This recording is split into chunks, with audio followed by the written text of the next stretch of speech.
Durant cette session, je vais donner suite à certains des secrets de la prière comblée. Je voudrais aborder une clé majeure et bien spécifique pour une vie de prière efficace. Même si cette clé est visiblement exposée tout au long de la Bible, de l'Ancien Testament au Nouveau, je suis persuadé que la plupart des chrétiens ne sont pas conscients de son existence. Je suis même certain que le fait de ne pas utiliser la clé que je vais vous présenter constitue une source majeure de manque d'efficacité dans le corps de Christ. Sans aucun doute, vous vous posez la question de savoir ce qu'est cette clé. Permettez-moi de certifier que quand vous l'entendrez, vous ne direz certainement pas « Loué soit le Seigneur ». Prenons à nouveau le sermon sur la montagne, où Jésus donne des instructions sur comment prier. Je voudrais utiliser deux passages comparables. Le premier est dans Matthieu 6, versets 5 à 6. Jésus nous apprend: lorsque vous priez, ne soyez pas comme les hypocrites. Puis il décrit comment les hypocrites agissent. Verset 6. Mais quand tu pries, prie comme ceci. Il utilise l'expression « mais quand tu pries » 2 fois. La première fois, il débute par une négation. Ne priez pas comme les hypocrites, mais il ne s'arrête pas là. Il termine par une phrase positive. C'est de la sorte que vous devez prier. Poursuivant dans ce même chapitre 6 au verset 16 et 17. Ici, il introduit une autre dimension de la prière. Lorsque vous jeûnez, ne prenez pas un air triste comme les hypocrites. À nouveau, il ne s'arrête pas à l'aspect négatif. Un grand nombre pense qu'il finit là, mais il continue au verset suivant. Mais quand tu jeûnes, et il nous révèle comment le faire d'une manière qui soit agréable à Dieu. On discerne un rapport étroit entre ce que Jésus dit de la prière et ce qu'il dit du jeûne. Dans un premier temps, il énonce: quand vous jeûnez, ne le faites pas de cette façon-ci, mais de celle-là. À mon avis, la phrase « quand tu pries » indique que Jésus compte sur le fait que ses disciples prient. Combien seraient d'accord pour attester que ces paroles suggèrent que Jésus tient pour acquis que nous, ses disciples, prions? Il ne dit pas « si tu pries », mais « quand tu pries ». J'imagine que la plupart d'entre nous ici ce soir s'accorderaient à confirmer que le Seigneur attend de nous, en tant que chrétiens, que nous prions régulièrement. Bon, passons à l'étape suivante. Il n'articule pas « si tu jeûnes », mais « quand tu jeûnes ». Qu'est-ce que cela dénote? Qu'il s'attend à ce que nous jeûnions, tout comme il s'attend à ce que nous prions. Est-ce logique? Me suivez-vous? Peut-être même à contre-cœur. Eh bien, ne soyez pas réticents. J'admets qu'il est difficile de s'écrier « Loué soit le Seigneur » lorsqu'on parle du jeûne. Cependant, je vous assure que quand vous saisirez ce qui y a trait, vous vous exclamerez « Loué soit le Seigneur, merci Seigneur de nous avoir donné cette clé ». Les paroles de Jésus sur la prière et sur le jeûne sont parfaitement similaires. Quand tu pries, ne prie pas de cette façon-ci, mais de cette manière-là. Quand tu jeûnes, ne jeûne pas de cette façon-ci, mais de cette manière-là. Jésus met la prière et le jeûne sur un même pied d'égalité. Ma conclusion est que s'il s'attend à ce que nous prions, il s'attend pareillement à ce que nous jeûnions. Je suis si heureux d'avoir un grand prédécesseur dans le ministère qui est arrivé à la même conclusion. À vrai dire, il y en a eu beaucoup. Luther est arrivé à cette conclusion. Or, celui auquel je songe est John Wesley. J'ai lu les mémoires de John Wesley il y a des années de cela. Ils m'ont bouleversé et stimulé. Il a déclaré quelque chose du genre: « Je suis convaincu que le chrétien qui a compris la nécessité de jeûner et qui ne jeûne pas rétrogradera tout aussi sûrement qu'un chrétien qui a compris la nécessité de prier et qui ne prie pas. » John Wesley n'ordonnait pas au ministère méthodiste tout homme qui ne s'engageait pas à jeûner chaque mercredi et vendredi à 16 heures. C'était une exigence de base pour être ordonné ministre méthodiste. Vous pourriez vous interroger, quel est le but du jeûne? Est-ce seulement pour me rendre la vie pénible, me priver de plaisir? Ma réponse est non. Il existe très probablement un certain nombre d'objectifs, je ne vais en aborder qu'un seul. C'est un moyen désigné par Dieu pour nous rendre plus humbles. Je vais vous le montrer de façon bien limpide dans les Écritures.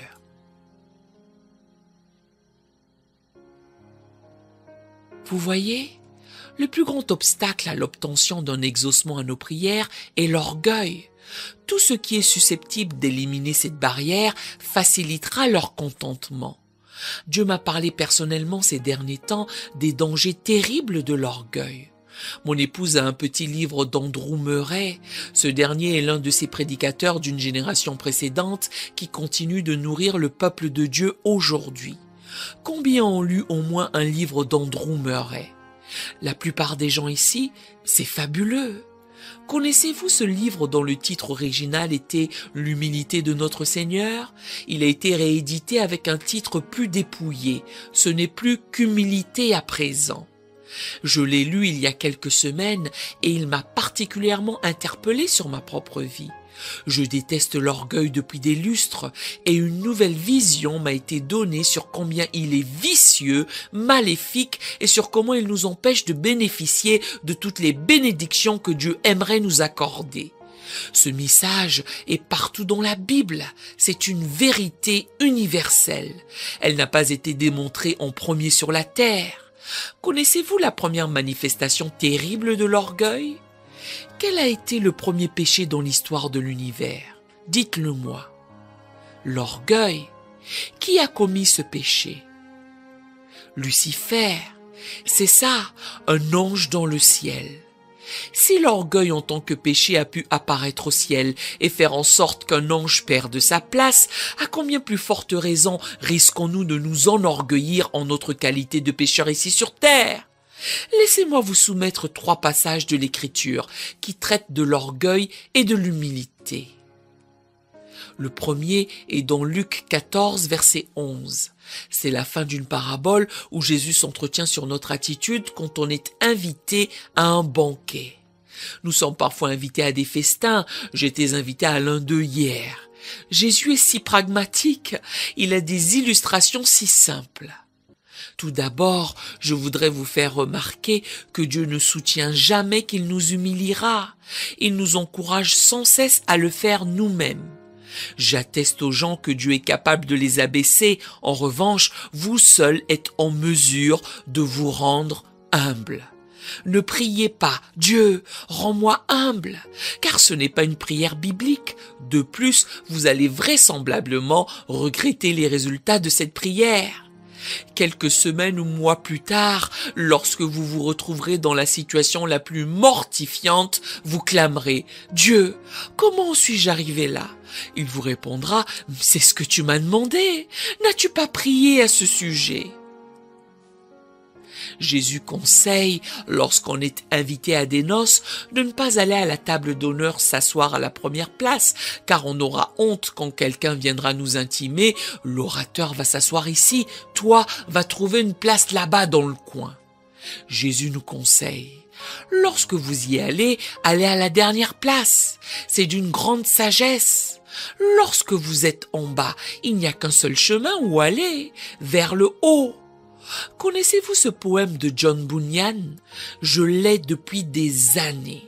Celui qui est à terre n'a pas à craindre la chute. Celui qui est en bas, l'orgueil. Celui qui est humble aura continuellement Dieu pour guide. Quand on est à terre, on est en sécurité vu qu'on ne peut pas aller plus bas. Il est rare que j'exerce mon ministère dans un grand rassemblement comme celui-ci, sans au préalable être face contre terre devant Dieu. Avant ces réunions, mon épouse et moi restons là assez longtemps. C'est là, par terre, que je me sens véritablement en sécurité. À la fin de cette parabole, Jésus recommande que pour ne pas être gêné, il nous faut éviter cette situation. Ne prenez pas place à la première table, mais à la dernière. On ne pourra que vous inviter à monter. Ensuite, il résume tout cela avec les mots suivants. Luc 14, 11. Car quiconque s'élève sera abaissé et quiconque s'abaisse sera élevé. C'est universel. Cela s'applique dans tout l'univers, au ciel et sur la terre. La grande démonstration de cette vérité est Lucifer et Jésus. Lucifer était un être créé qui a aspiré à être égal à Dieu. Il a trébuché et est tombé. Jésus était égal à Dieu. Il s'est soumis jusqu'à la mort de la croix. Les Écritures disent qu'il a été souverainement élevé. Philippiens 2,9, c'est pourquoi aussi Dieu l'a souverainement élevé. Pourquoi Dieu l'a-t-il élevé? Parce qu'il s'est abaissé, et quiconque se fait humble sera élevé. Je vous promets l'élévation si vous vous humiliez. J'ai une série de prédications intitulées « Le chemin vers le haut et vers le bas ». Plus vous descendez, plus vous montrez. Il n'y a pas d'exception à cela. J'aimerais vous parler d'humilité comme d'un état essentiel pour avoir une prière efficace. Je vais m'accompagner d'un certain nombre de déclarations à cet effet.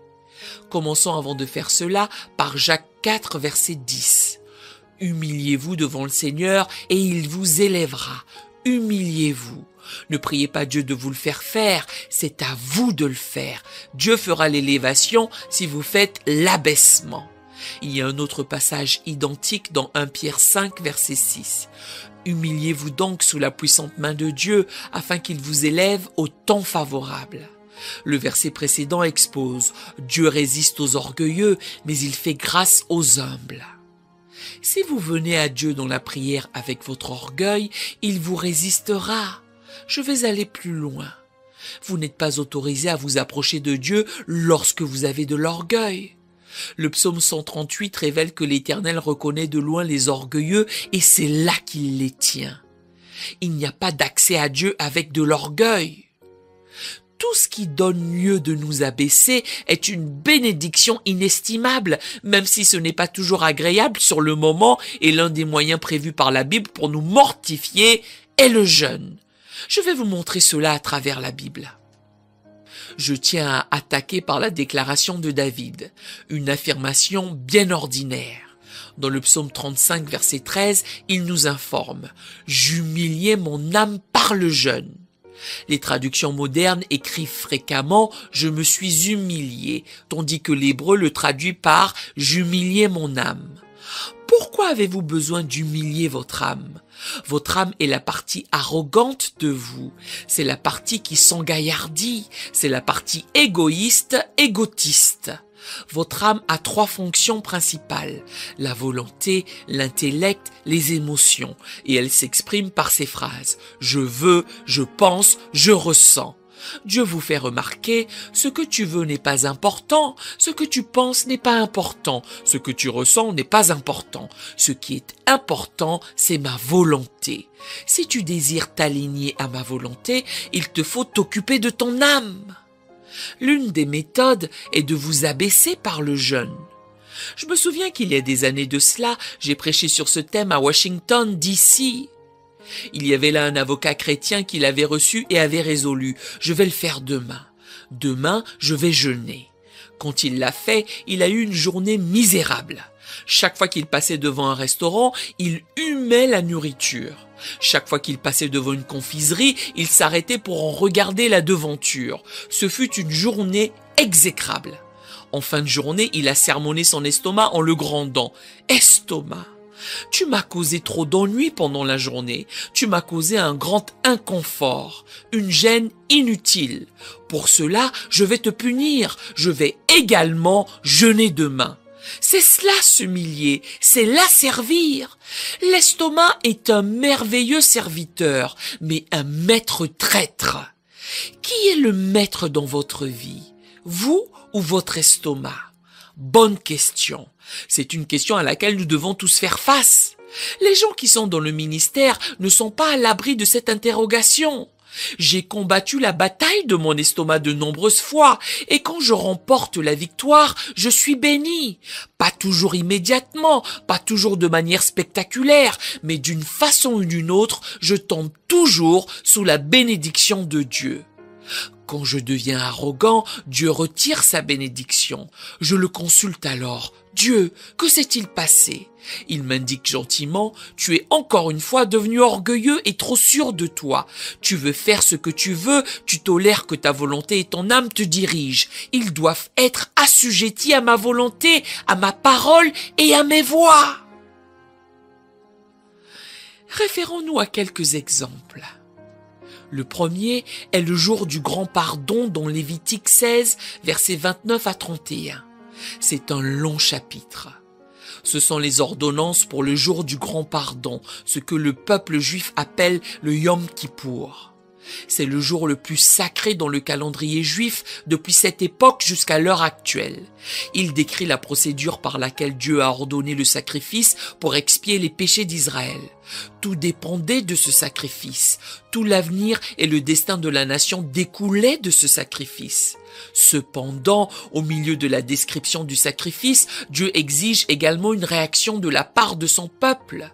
La réaction requise consiste à affliger son âme, c'est la traduction habituelle. En général, le mot affliger est traduit par humilier. Dieu réclame donc que son peuple humilie son âme. C'est une vérité primordiale. Le sacrifice était une chose qu'ils n'étaient pas en mesure d'organiser par eux-mêmes. Cela venait intégralement de la grâce de Dieu. Ils n'étaient aptes à bénéficier du sacrifice que s'ils remplissaient les conditions de Dieu et humiliaient leur âme. Cela est vrai pour nous, chrétiens. Le sacrifice de Jésus sur la croix est absolu, il est parfait. Nous ne pourrons jamais rien y ajouter, nous ne pourrons jamais rien en retrancher. Or, pour en jouir, nous avons à remplir les modalités de Dieu, tout comme Israël. Voici la clause que Dieu a énoncée au verset 29 et suivant de Lévitique 16. C'est ici pour vous une loi perpétuelle. Au 7e mois, le 10e jour du mois, vous humilierez vos âmes, vous ne ferez aucun ouvrage, ni l'indigène, ni l'étranger qui séjourne au milieu de vous.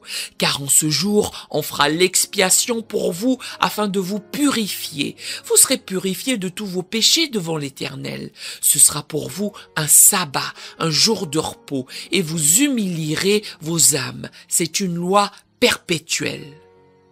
Le peuple juif a de tout temps très bien saisi que l'expression « humilier vos âmes » signifiait jeûner, c'est-à-dire se priver de nourriture.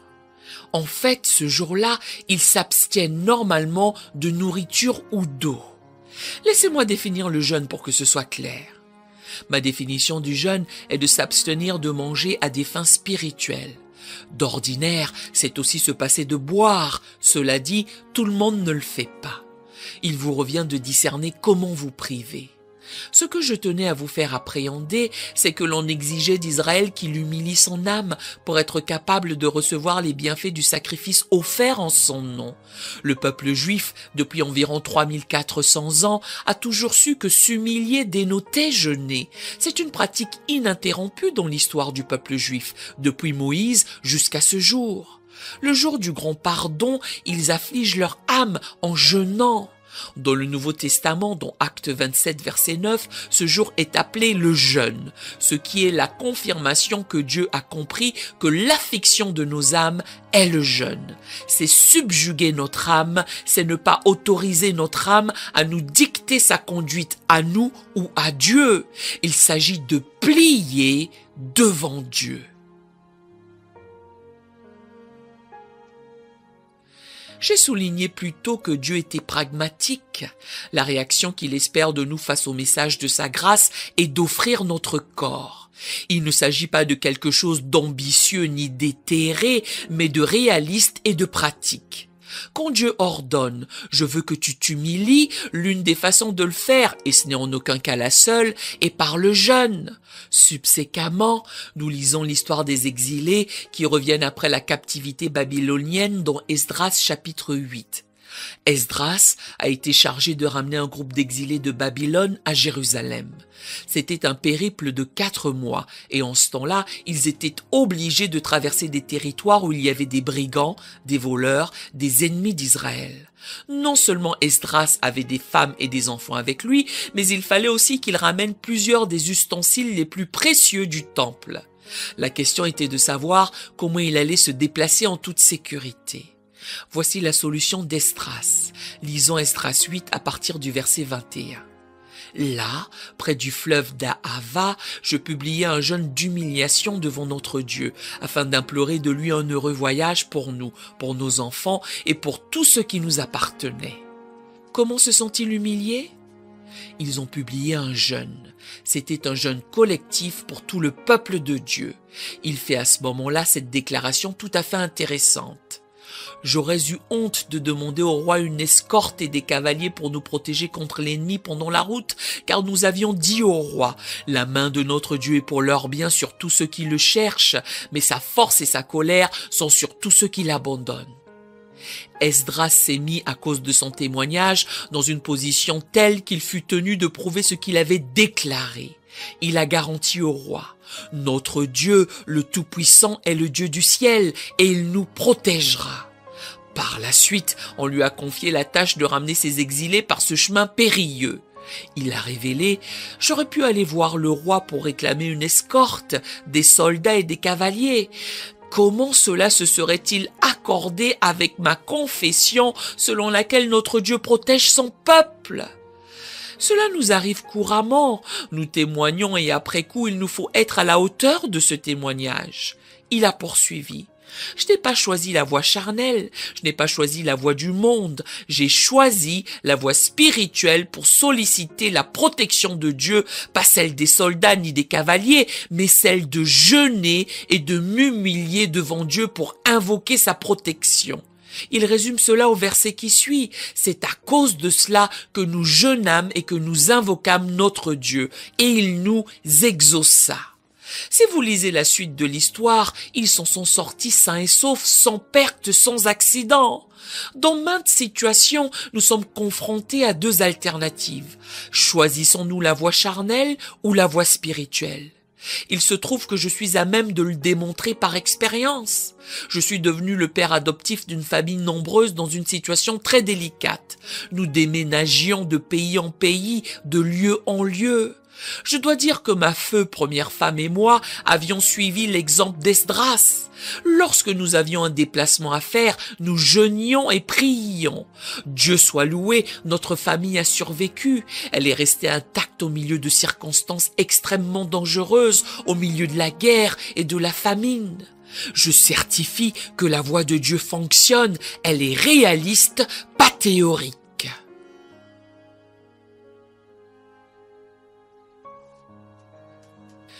Considérons désormais les gens qui sont sous le jugement de Dieu. Si le jugement de Dieu devait être proclamé sur la nation de la Nouvelle-Zélande et que nous souhaitions l'éviter, que pourrions-nous faire ? Nous pourrions jeûner et nous humilier devant Dieu. Il y avait un roi notable pour sa rosserie en Israël, appelé Akab. Vous souvenez-vous de l'histoire d'Akab qui a épousé Jézabel ? Il a conduit Israël dans l'idolâtrie et toutes sortes d'excès de malice. Dans 1 Roi 21, Élie a eu une confrontation avec lui.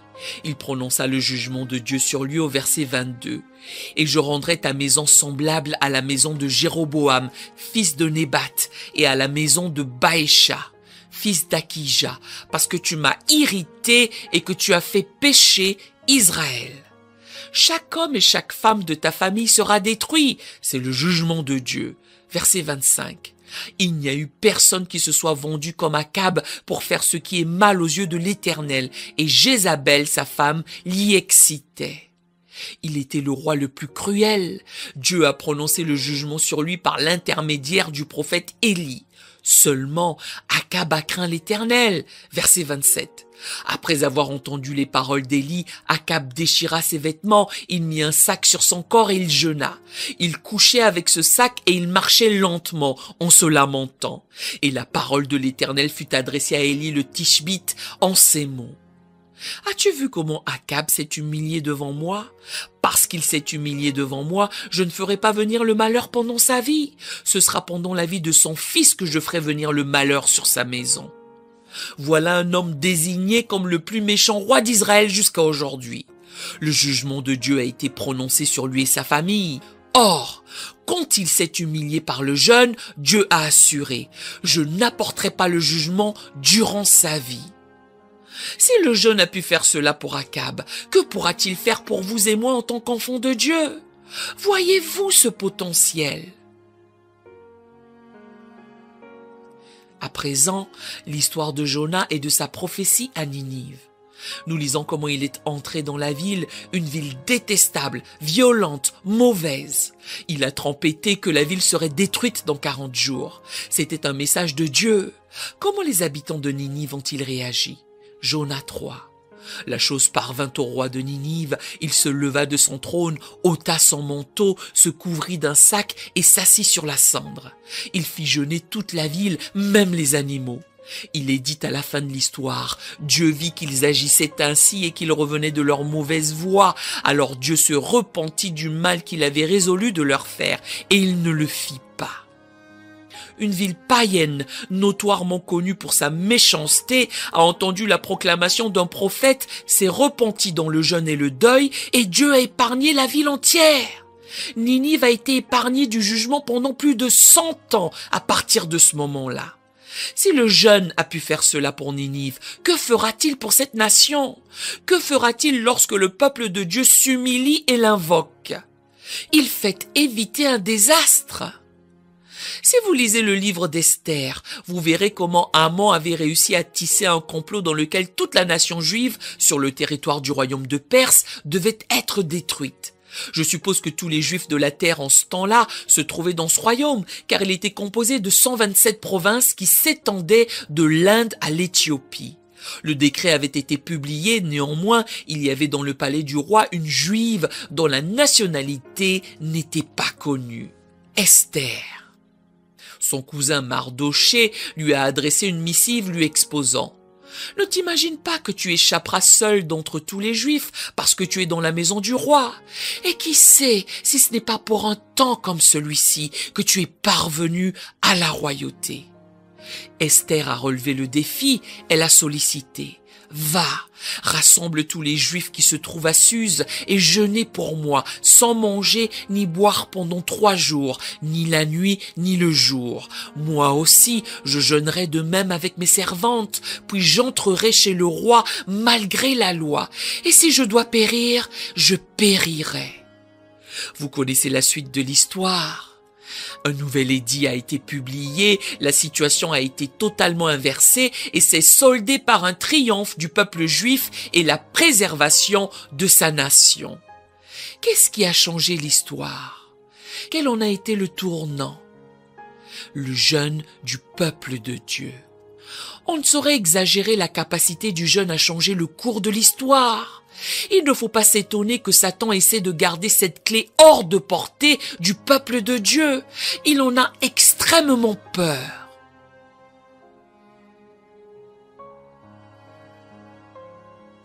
Il y a de nombreux exemples de jeûne dans le Nouveau Testament. Je voudrais en évoquer 2. Ce que j'appelle le jeûne individuel et le jeûne collectif. Dans 2 Corinthiens 6, Paul énumère la façon dont il a fait ses preuves en tant que ministre de Christ. 2 Corinthiens 6, versets 4 à 5. Mais nous nous rendons à tous égards recommandables comme serviteurs de Dieu. Il dresse a posteriori une série d'exemples sur comment il s'est distingué en tant que ministre de Dieu. La voici. Par beaucoup de patience dans les tribulations, dans les calamités, dans les détresses, sous les coups, dans les prisons, dans les troubles, dans les travaux, dans les veilles, dans les jeûnes. Paul dit, l'un des moyens qui prouvent que je suis ministre de Christ est le jeûne. Allons au chapitre 11, versets 23 et 27 de la même épître.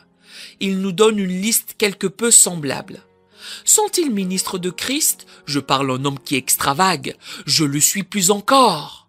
Verset 27. Voici une partie de la liste. J'ai été dans le travail et dans la peine, exposé à de nombreuses veilles, à la faim et à la soif, à des jeûnes multipliés, au froid et à la nudité. Il relate de ce fait qu'il a souvent jeûné.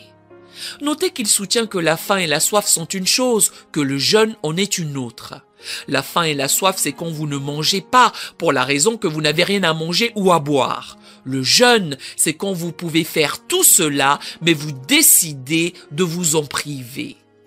Les ministres de Christ se doivent de faire leur preuve de cette manière aujourd'hui. J'ai déjà fait part de ma propre expérience, je vais juste mentionner ceci. Après tout, il ne sert pas à grand-chose de prêcher si vous ne le mettez pas en pratique vous-même. Quand j'ai été sauvé, je n'étais qu'un chrétien de nom.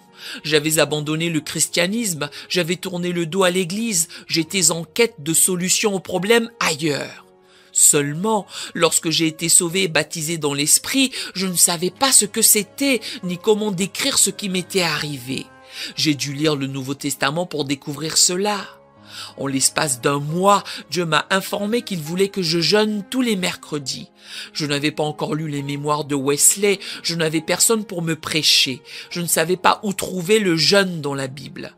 J'avais juste cette conviction intérieure qu'il me fallait jeûner tous les mercredis. Pendant les 4 années et demie qui ont suivi, pendant tout le reste de la Seconde Guerre mondiale, tous les mercredis, je jeûnais. Je vivais dans un camion dans le désert avec 10 autres soldats. Quand vous êtes dans un désert et qu'il n'y a qu'un seul endroit à l'ombre, vous êtes obligé d'y être, que vous aimiez ceux avec qui vous êtes ou non. On était en Égypte. Là-bas, les musulmans ont un mois qu'ils appellent le Ramadan, durant lequel ils ne mangent pas. Du moins, ils ne mangent pas pendant la journée, mais énormément le soir. Ils font plus que compenser pour ce qu'ils n'ont pas consommé dans la journée. Mes compagnons d'armes appelaient mon mercredi de jeûne le Ramadan, vu qu'il est impossible de jeûner en cachette lorsque vous vivez tout le temps avec des gens. J'avance que je n'aurais en aucun cas fait les progrès que j'ai faits si Dieu ne m'avait pas montré cette clé. Il y a eu des fois au Kenya, dans l'œuvre éducative que je faisais là-bas, où je me suis dit « Je suis trop pris pour jeûner, j'ai trop de choses à faire ». Du coup, pendant quelques semaines, je n'ai pas jeûné. Les résultats ont été si désastreux que j'ai déterminé de ne plus jamais être trop affairé pour jeûner. Je vous communique quelque chose que j'ai vécu. Je crois passionnément en ce que je vous exprime. Abordons dès lors le jeûne collectif dans le Nouveau Testament. Je vous donnerai seulement 2 exemples dans Acte 13. C'est l'un des moments les plus marquants de l'histoire du livre des Actes. On appelle cela le début du programme missionnaire. Pourtant, le mot missionnaire ne vient pas du Nouveau Testament. Celui du Nouveau Testament est apostolique. C'est le premier envoi d'apôtres dans le livre des Actes. Cela s'est passé dans la ville d'Antioche. Acte 13, versets 1 à 4. Il y avait dans l'église d'Antioche des prophètes et des docteurs. Barnabas, Siméon appelé Niger, Lucius de Cyrène, Manaën qui avait été élevé avec Hérode le tétrarque et Saul, qui plus tard sera appelé Paul. Il y avait 5 personnes reconnues comme prophètes et docteurs. Verset 2. Pendant qu'ils servaient le Seigneur dans leur ministère et qu'ils jeûnaient, comment servaient-ils le Seigneur? En jeûnant, en se détournant de toute activité, en étant simplement en présence de Dieu et en escomptant qu'il parle. La version NIV traduit « pendant qu'ils adoraient le Seigneur et jeûnaient ». C'est l'un des points les plus cruciaux de l'histoire de l'Église. Comment cela s'est-il passé? Se sont-ils réunis et mis d'accord sur un plan? Ou ont-ils mis au point un programme? Non. Ils ont renoncé à tout de leur propre gré et ont patienté jusqu'à ce que Dieu parle. La méthode qu'ils ont employée a consisté à se priver de toute nourriture. Qui sait pour combien de temps? Sans doute 1 jour ou 2, je suppose que cela n'a pas été long. Ils ont pris le temps de s'éloigner de toute autre besogne et distraction afin d'entendre Dieu. Et Dieu a parlé. Pendant qu'ils servaient le Seigneur dans leur ministère et qu'ils jeûnaient, le Saint-Esprit dit « Mettez-moi à part Barnabas et Saul pour l'œuvre à laquelle je les ai appelés. » Ils ont appris de Dieu sa stratégie. Vous savez, l'un des grands problèmes de l'Église est que rarement elle reçoit la stratégie de Dieu. Très rarement. Nous avons nos plans, nos programmes, nos systèmes dont la majorité n'a pas été conçue par Dieu. Dieu ne s'engage à finir que ce qu'il a amorcé.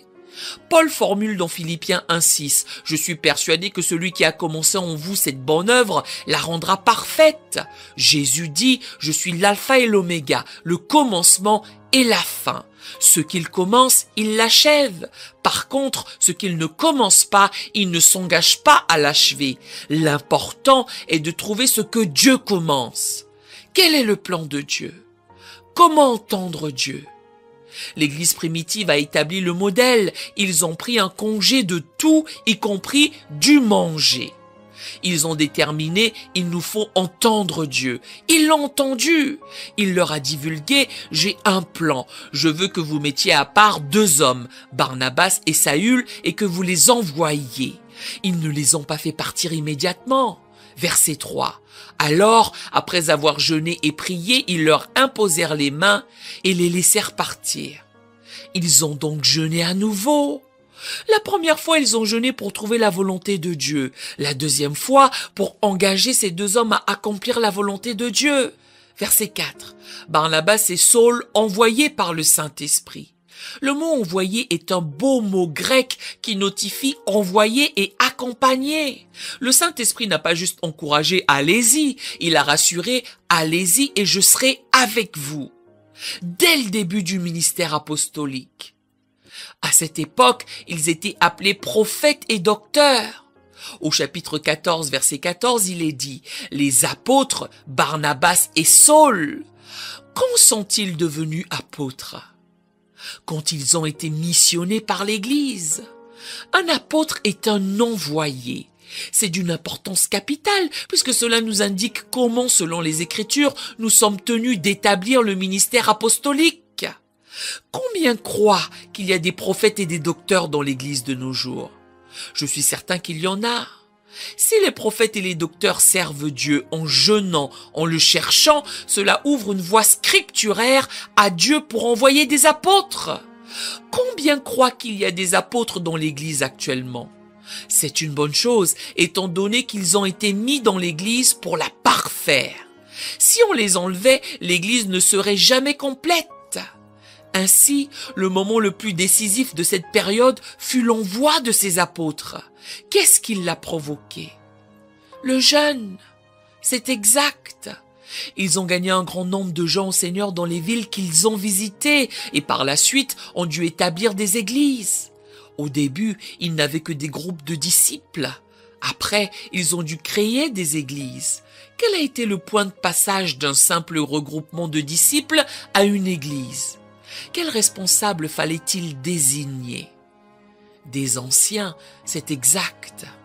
Les disciples se transforment en église lorsqu'ils ont des anciens, un gouvernement. Acte 14, verset 21.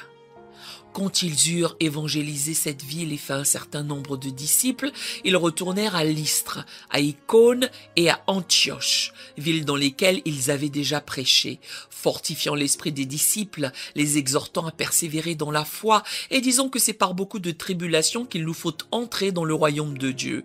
Ils firent nommer des anciens dans chaque église, et après avoir prié et jeûné, ils les recommandèrent au Seigneur. Comment ont-ils nommé les anciens? Comment ont-ils entendu la volonté du Seigneur quant à la désignation des anciens? Y a-t-il eu une élection? Oui, mais celle de Dieu. Comment ont-ils reçu la volonté de Dieu? Quelle était la clé? Le jeûne. Il y a 2 nominations probantes dans l'œuvre de l'Église, les apôtres et les anciens. Dans l'Église primitive, ces 2 nominations étaient obtenues par la prière et le jeûne. Pourquoi présumerions-nous le faire différemment à l'heure qu'il est? Sommes-nous à même d'améliorer ces méthodes? Dieu ne nous a jamais exigé d'améliorer quoi que ce soit, et il nous demande tout bonnement de le suivre. Voici une clé que je place dans vos mains. Qu'allez-vous en faire? Que vont faire les chrétiens de cette nation avec cette clé? Que vont faire les chrétiens d'Australie avec cette clé? Que vont faire les chrétiens de Grande-Bretagne avec cette clé? Ceux de l'Afrique du Sud, des autres nations qui sont représentées ici. Pensez-vous que Dieu ait changé? Pensez-vous que nous avons trouvé une meilleure voie? Maintenant, permettez-moi de vous indiquer 2 conclusions. La première se trouve dans ce verset bien connu de 2 Chroniques 7,14. J'appelle cela l'espérance d'une nation. Combien savent ce que déclare 2 Chroniques 7,14? Oh, vous êtes nombreux, Dieu soit loué. Si mon peuple sur qui est invoqué mon nom s'humilie, prie et cherche ma face, et s'il se détourne de ses mauvaises voies, je l'exaucerai des cieux, je lui pardonnerai son péché et je guérirai son pays. Il y a 7 étapes en tout. 4 étapes que le peuple de Dieu doit franchir et 3 étapes que Dieu franchira lorsque nous franchirons la 4e. Quelles sont ces 4 étapes? Quelle est la première? S'humilier. Pourquoi? Parce que l'orgueil est un obstacle à l'exaucement de nos prières. La deuxième est prier. Dieu nous enjoint de ne pas nous mettre à prier tant qu'on n'a pas réglé notre problème d'orgueil. La troisième est chercher sa face. Il ne s'agit pas seulement d'avoir une réunion de prière de 8h30 à 9h30, il faut prier jusqu'à ce que vous soyez en présence de Dieu. La 4e est de se détourner de nos mauvaises voies. Il se peut que vous murmuriez « Dieu, je n'ai pas de mauvaise voix !» Il rétorquera « Attends d'entrer dans ma présence, tu le découvriras !» Nous avons expérimenté cela dans notre église de Fort Lauderdale, il y a environ 5 ans. La femme de l'un des anciens avait reçu une parole du Seigneur pour annoncer un jeûne, le jeûne de Joël. Je vais en toucher un mot dans un instant. Cela n'a pas été reçu avec un grand enthousiasme. Les anciens dont je faisais partie ont eu un peu honte. Ils ont admis qu'il fallait faire quelque chose à ce sujet. Nous avons statué sur certains moments de jeûne et de prière. Nous devions nous réunir tous les matins à 5 heures. Je n'y étais pas pour la raison que j'étais à l'étranger quand ils ont commencé. Le premier matin, il n'y avait environ que 13 personnes. La congrégation en comptait environ 500. Le lendemain matin, il y en avait environ 7. Après, ça a été la réunion de prière charismatique typique, car le matin suivant, il n'y en avait environ que 4. Un frère, qui n'était pas ancien, a reçu un fardeau du Seigneur. Il a passé 24 heures à pleurer. Et les choses ont changé. Quand mon épouse et moi sommes rentrés, je lui ai dit que cela nous plaise ou non, c'est de Dieu. Nous ferions mieux de nous impliquer, nous ne voulons pas faillir à Dieu. Je ne peux entrer dans les détails. Toutefois, pendant les 6 semaines suivantes, nous nous sommes réunis tous les matins à 5 heures. Nous passions la plupart du temps face contre terre. Les péchés qui furent confessés étaient surprenants. C'était une belle église respectable. Néanmoins, il y avait de l'adultère, de la fornication, de l'alcoolisme, et tout cela n'a été éventé que dans la présence de Dieu. Ne débitez pas à Dieu, je n'ai pas à me repentir de mauvaise voix. Cela vous indique probablement à quel point vous êtes loin de sa face. À la lumière de sa face, les choses sont autres. Que nous intime Dieu? 4 choses. Nous humilier, prier, chercher sa face, nous éloigner de nos mauvaises voies. Comment s'humilie-t-on? Par quoi? Par le jeûne. Vous avez capté le message. Il se peut que vous jeûniez en ayant de l'orgueil. Jésus intime de ne pas jeûner de cette façon. Ce sont les hypocrites qui font cela. Il n'a pas non plus dit que c'était une raison pour ne pas jeûner. Il a stipulé de jeûner de la bonne façon, pas de la mauvaise. Ultérieurement, Dieu explique, je vais faire 3 choses. Si tu fais les 4 premières, je ferai les 3 autres. Je t'exaucerai, je te pardonnerai tes péchés et je guérirai ton pays. Combien aimeraient voir leur pays guéri? Dieu vous a-t-il montré une voie? Y a-t-il un remède scripturaire à cela? J'estime que oui. Prenez à présent un ultime passage des Écritures. Joël, chapitre 2. C'est le passage que la sœur avait à l'esprit quand elle a mentionné le jeûne de Joël. Joël 2,15. Sonnez de la trompette en Sion, publiez un jeûne, une convocation solennelle, assemblez le peuple, formez une sainte réunion, assemblez les vieillards, assemblez les enfants, même les nourrissons à la mamelle. À propos, à cette époque, nous avions des enfants et des nourrissons dans cette assemblée presque tous les matins. Ces derniers étaient déçus quand leurs parents ne les réveillaient pas pour les emmener à la prière. C'était un véritable exemple de cela. Continuons. Que l'épouse sorte de sa demeure et l'épouse de sa chambre. Contre le portique et l'autel pleurent les sacrificateurs, serviteurs de l'Éternel, et qu'ils disent « Éternel, épargne ton peuple, ne livre pas ton héritage à l'opprobre, aux railleries des nations. Pourquoi dirait-on parmi les peuples, où est leur Dieu ?» Si vous faites attention ici, il y a 3 catégories mentionnées. les sacrificateurs, les serviteurs et les anciens ou vieillards ici. Voici la responsabilité du leadership dans l'Église.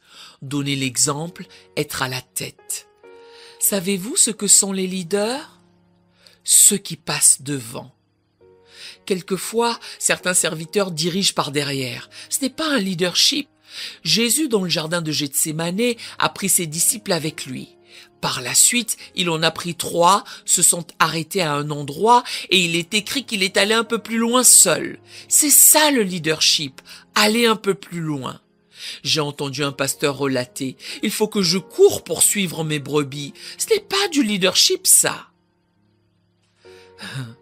À présent, voici la déclaration finale. Verset 28. Après cela, je répandrai mon esprit sur toute chair. Vos fils et vos filles prophétiseront, vos vieillards auront des songes et vos jeunes gens des visions. Après quoi? Après que le peuple de Dieu ait rempli ses conditions. Je sais que Pierre a avancé cela le jour de la Pentecôte, en mentionnant que cela arriverait dans les derniers temps. Cependant, ce n'était pas un accomplissement total, mais anticipé. Ceci est capital, d'autant que dans ce passage d'Acte 2, Pierre cite le Seigneur qui dit « Je répandrai de mon esprit », c'est-à-dire une partie de mon esprit. Cela s'est esquissé le jour de la Pentecôte. Tandis que dans ce passage, Dieu dévoile « Je répandrai mon esprit ». Pas une partie de mon esprit, mais je libérerai mon esprit sur la terre, sur toute chair. Frères et sœurs, nous n'avons pas encore vu cela, nous n'avons vu qu'une aspersion. Il y a environ 1 milliard de musulmans sur la terre qui n'ont pas encore été touchés par l'Esprit de Dieu. Comment allons-nous les atteindre? Qu'est-ce qui va libérer l'Esprit de Dieu? Je vous assure, si vous avez déjà eu affaire à l'islam, c'est une forteresse imprenable pour toute approche naturelle. Il faut l'affronter par des moyens spirituels. Quel est le programme de Dieu? Publier un jeûne, former une assemblée sainte, que les anciens, les sacrificateurs et les serviteurs donnent l'exemple. Dieu indique: en mon temps, lorsque vous aurez rempli mes conditions, je répandrai mon esprit sur toute chair. Je suis convaincu que c'est la solution. À mes yeux, il n'y en a pas d'autre. Dieu nous a montré dans l'Écriture la voie. Nous aimerions vous donner l'opportunité de faire de Jésus le Seigneur de votre vie. Voulez-vous bien prier avec moi? Dites: Seigneur Jésus, je me repens de mes péchés. Viens dans mon cœur. Je fais de toi mon Seigneur et Sauveur. Et merci Seigneur pour le baptême du Saint-Esprit en moi. Dans le nom de Jésus. Par cette simple prière, nous croyons que vous êtes nés de nouveau. Allez dans une bonne église qui est basée sur la Bible. Donnez à Dieu la première place. Nous espérons de tout cœur que ce message vous encouragera. Si vous connaissez quelqu'un qui puisse être encouragé, s'il vous plaît, envoyez-le lui. Édifions le corps de Christ ensemble. Nous publions un nouveau message chaque lundi et un message court chaque jeudi. Appuyez sur la cloche des notifications pour vous le rappeler. Merci infiniment de nous soutenir en vous abonnant à notre chaîne. Que Dieu vous bénisse abondamment.